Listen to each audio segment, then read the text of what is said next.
You think modern spirituality came from TikTok breathwork and yoga retreats? Think again.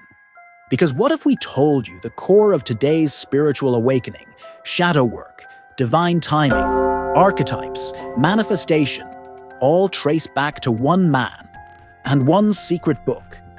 Carl Jung's Red Book wasn't just a diary. It was a spiritual blueprint.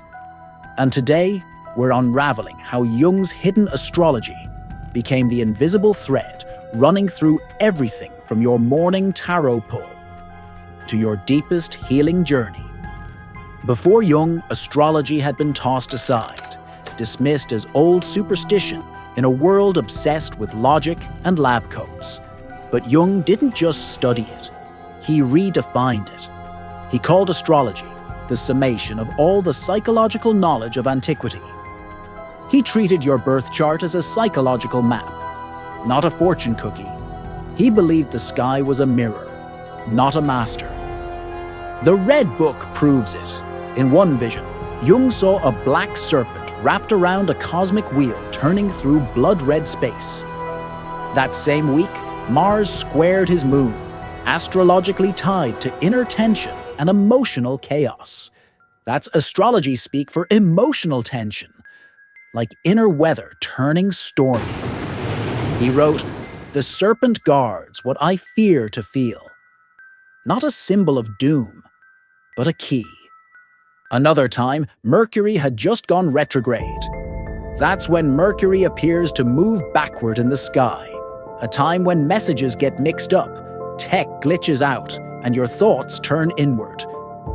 When Jung dreamed he was lost in a labyrinth of mirrors, each reflection showing him as a scholar, a fool, a knight. He called it the mind turning inward to meet itself. Ever looked at your chart and wondered why you feel torn between your rising sign and sun sign? Jung saw that inner conflict as a map, not a mistake. He once wrote, "Astrology is like a window that opens inward." For Jung, astrology wasn't superstition, it was symbolic language. And your birth chart? A mirror of the moment your soul stepped into time. Today, when astrologers say, "Your chart isn't fate, it's a reflection," they're quoting Jung without knowing it. His ideas softened the edges between science and soul. He made it okay to look up and inward at the same time. Astrology stopped being about what might happen to you and started being about who you truly are. Today, you hear it everywhere. Do your shadow work.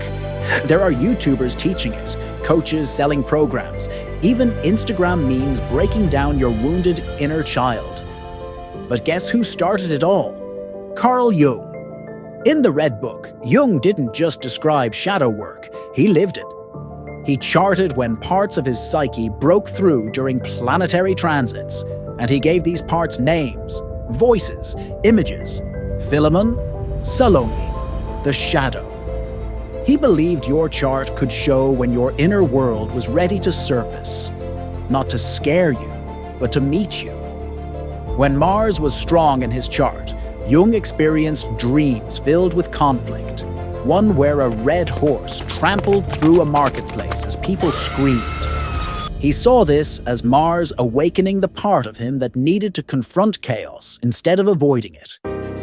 During a Venus-Neptune transit, that's when love and imagination blend together, he recorded a vision where he entered a garden of glowing roses guarded by a veiled woman who turned out to be Salome. She didn't speak, but her presence made him weep. He wrote, "Love demands sacrifice, not possession." And when Saturn loomed large, that's the planet that brings serious life lessons, he met the Red One, a mocking, devilish figure who challenged Jung's beliefs. Their conversations rattled him, but also shaped his psychological breakthroughs.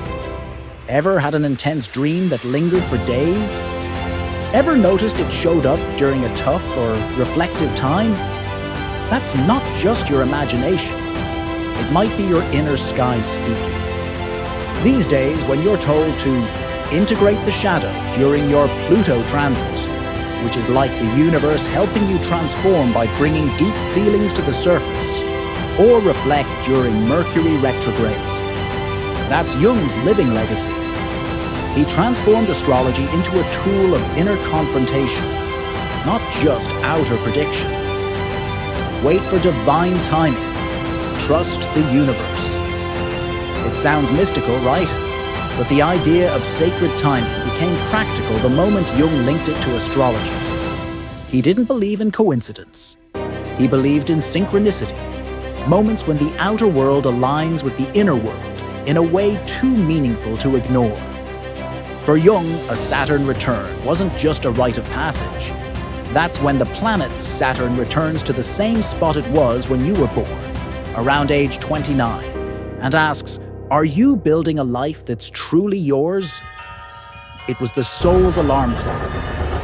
He noticed how major transits matched his own breakthroughs, like leaving Freud behind, starting his private practice, or diving into the Red Book itself. In one passage of the Red Book, he describes sitting by a river during a Jupiter-Uranus opposition. That's when Jupiter, the planet of growth, faces off with Uranus, the planet of surprise. It often feels like a sudden soul growth spurt. Suddenly, he felt an invisible hand turn him toward a vision, a massive library burning down. The old knowledge is being consumed so something new may rise, he wrote.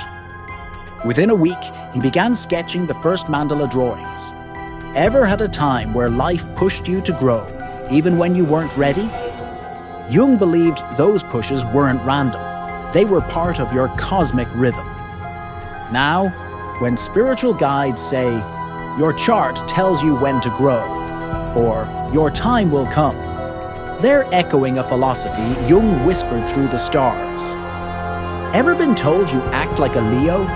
Or that your moon in Cancer explains why you cry at Pixar movies? There's more to it than traits.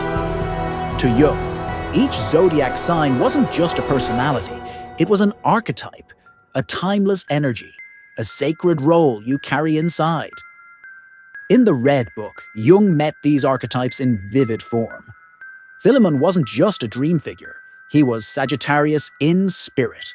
Wise, wandering, a cosmic professor like Dumbledore or Gandalf. Salome wasn't just mysterious, she embodied Scorpio, deep, intense, alluring, like Catwoman with a sacred message. He believed that recognizing these characters in dreams or in your chart was how your unconscious tried to speak to you. Today, when astrologers say you're stepping into your Venus in Leo era, that's a Jungian idea. You're not just behaving differently, you're activating a new inner role. He made the zodiac feel mythic again. He showed that your birth chart isn't just full of traits, it's full of stories. Jung didn't just interpret dreams, he drew them. And the shape he saw again and again was the circle. He called mandalas the psychological expression of the totality of the self. Guess what else looks exactly like a mandala? Your birth chart.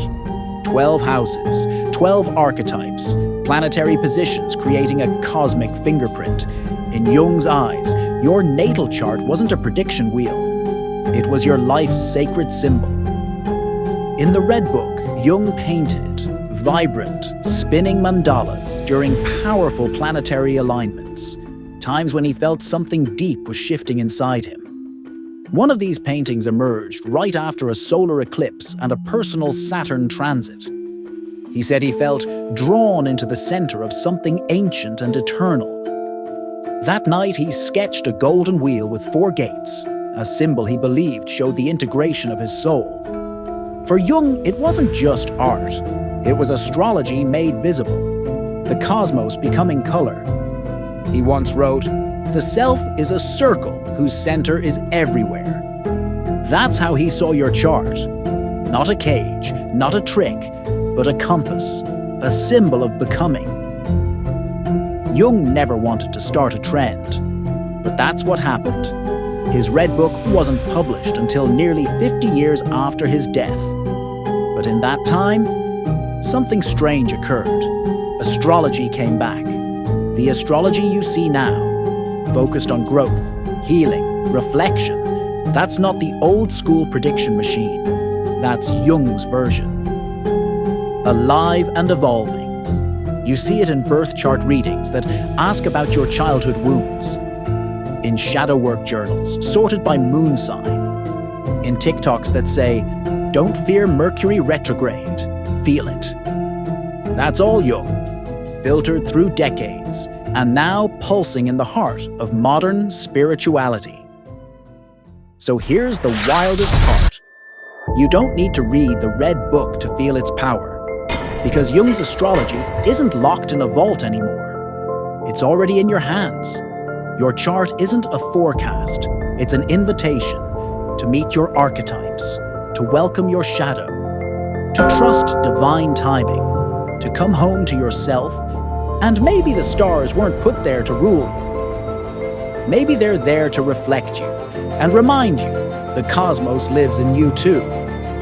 If you felt something stir while watching this, that's no accident, it's synchronicity. Subscribe, explore the playlist, and let's keep decoding the stars. Because Jung's astrology legacy isn't over, it's just beginning.